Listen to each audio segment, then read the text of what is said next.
در افغانستان مشکلات چرا زیاد هست؟ مشکل ما در افغانستان چرا زیاد است؟ به خاطر از که در افغانستان مردم فقه میخوانند.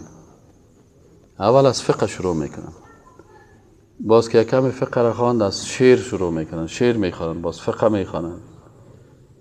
و طبعا وقتی که انسان از درسای خود از شعر و از حافظ شیرازی و از گلستان و از پنج کتاب و از این گپا شروع کرد، این از امروز اول در ذهنش مثل سنگ واره میشینه، ذهنشین میشه. خصوصا اطفال.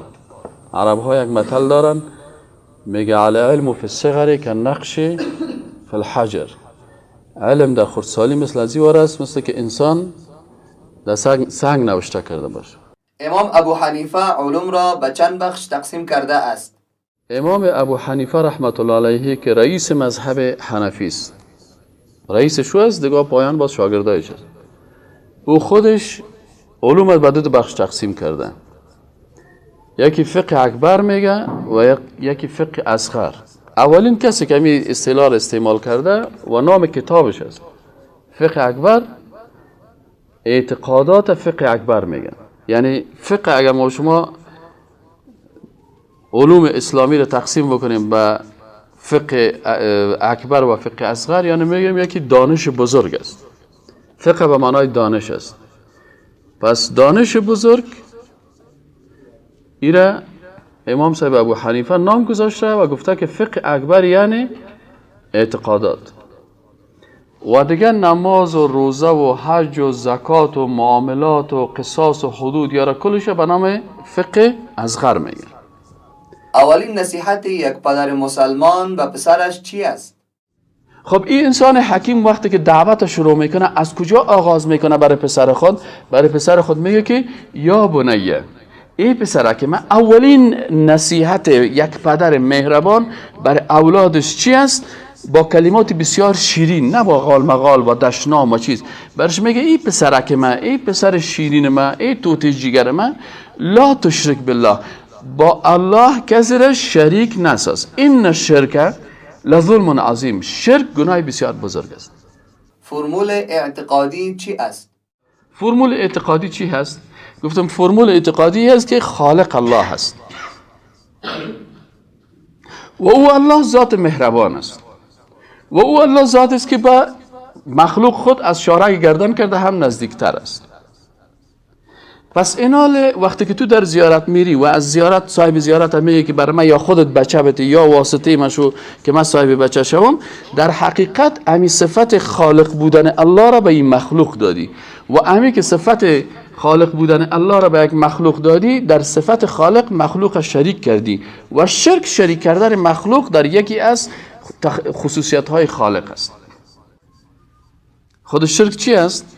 در ذات شریکش کردی، در صفات شریکش کردی یا در عبادت شریکش کردی، شرک شد. و انسانی که کارا میکنه بعد از دیدگاه عقیده اسلامی در صف مشرکین داخل شد. آیا مردمان عصر اول ادعا کرده اند که ما برای کسی فرزند میدهیم؟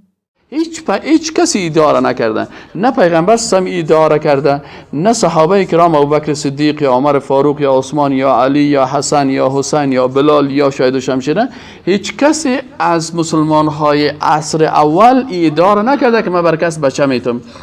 این ما هستیم که محبت افرادی غلط داریم، صفت خالقه برای یک مخلوق دادیم، از خاطر مشکل پیدا شد. عقیده را در لغت تعریف کنید.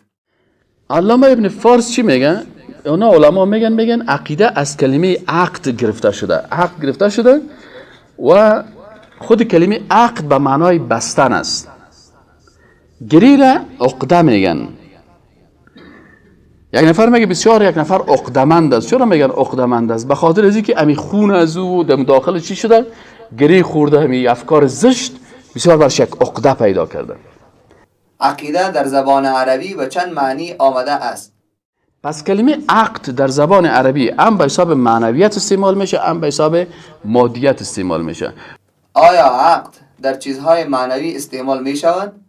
در چیزهای معنوی هم عقد استعمال میشه. مثلا میگن عقد نکاح، یعنی بستن رابطه بین دو شخص.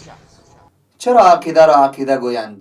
به خاطر از که تو رابطه ایت با خالق متعال بسته میکنی. اینا کسی که درس عقیده نخوانده رابطهش با خالق بسته هست یا نیست؟ نیست. پس او همیشه مخالف عقیده است. از این صفت خدا که گپ زدی کتت مخالفت میکنه. از توحید عبادت گپ زدی کتت مخالفت میکنه. چرا؟ چون او عقیده در درسای عقیده نشیشه، از این خاطر رابطهش با خالق بسته نیست. از این خاطر عقیده را عقیده میگن. به خاطر ازی که کسی که درس عقیده میخوانه، در مجلس عقیده میشینه و عقیده خدا مطابق قرآن و سنت میسازه، رابطه خدا مستحکم بسته میسازه با کی؟ با خالق متعال. عقیده را در اصطلاح به چند نوع تعریف می کنند؟ عقیده را در اصطلاح علما دو قسم تعریف میکنن. یکی تعریف عام است که هر عقیده را شامل میشه و یکی تعریف خاص است که مخصوص به عقیده اسلامی هست. عقیده عام را تعریف کنید. عبارت از امور است که نفس آن را تصدیق نمیده و قلب به آن اطمینان حاصل میکنه و در آن شک و شبهه نباشه. اله کی است؟ اله کی است؟ اله کسی است که عبادت میشه و قانونش تطبیق میشه. هم عبادت میشه و هم قانونش تطبیق میشه. کی مستحق عبادت است؟ لا اله نیست هیچ کسی که مستحق ازی باشه که عبادت شوه، به او رکوع شوه، سجده شوه، بر از او نماز خوانده شوه، بر از او نظر شوه، بر از او قربانی شوه. کل از این را نفی میکنی. و نیست هیچ کسی که قانون از او تطبیق شوه که چی حلال است، چی حرام، چی جایز است، چی ناجایز است، چی خوب است و چی بد است. الا الله. باز اینجا استثناء میشه که فقط الله سبحانه و تعالی. یکی از شرایط سیاست چی است؟ یکی از شرایط سیاست چی است؟ تطبیق قانون است. اینا تو قانون الله را تطبیق میکنی یا تا قانون غیر الله را تطبیق میکنی؟ پس اگر قانون الله را تطبیق میکنی در سیاست داخل شدی. شراب حلال است یا حرام؟ شراب حلال است یا حرام از دیدگاه کلمه ایر اله تعیین میکنن. ما میگیم که لا اله نیست کسی که برای ما خوب و خراب و حلال و حرام تعیین بکنه الا الله. الله تعیین کرده، خلاص. الله برای ما تعیین کرده که شراب حرام است. طاغوت کی است؟ طاغوت کی است؟ کسی است که ضد قانون خالق قانون میسازه. کمونیسم طاغوت است. این طاغوت احیانا فرد میباشه، احیانا یک گروه و یک فکر و یک اندیشه میباشه. طاغوت یا یک شخص میباشه مثل فرعون. فرعون یک طاغوت بود، هامان یک طاغوت بود، نمرود یک طاغوت بود و شداد یک طاغوت بود. ان من یکفر بالطاغوت و یؤمن بالله. اول با کی باید تو کافر شوی؟ با طاغوت. هر کسی که قانون ضد قانون الله میسازه. دموکراسی قانون ضد قانون الله هست، چون اینجا حکم مردم است، توسط مردم، بالای مردم. قانون مردم میسازن، قانون قرآن نیست. اول باید با کمونیسم کافر شوی، اول باید با سوسیالیسم کافر شوی، اول باید با کپیتالیسم کافر شوی، اول باید با نشنالیسم کافر شوی. و من یکفر بالطاغوت، این طواغیتی که به شکل یک اندیشه هست یا به شکل یک فرد است، به این کافر شوی. و یؤمن بالله، سپس به الله ایمان آورد. فقد استمسک بالعروة الوثقی، او وقت به عروة الوثقی که قرآن است چنگ زدن. ربک رب العزت عما یصفون و سلام علی المرسلین و الحمد لله رب العالمین. اللهم ربنا آتنا في الدنيا حسنه و في الآخرة حسنه و قنا عذاب النار. صفحه اینستاگرامی پروفسور عبدالظاهر الداعی را فالو نمایید.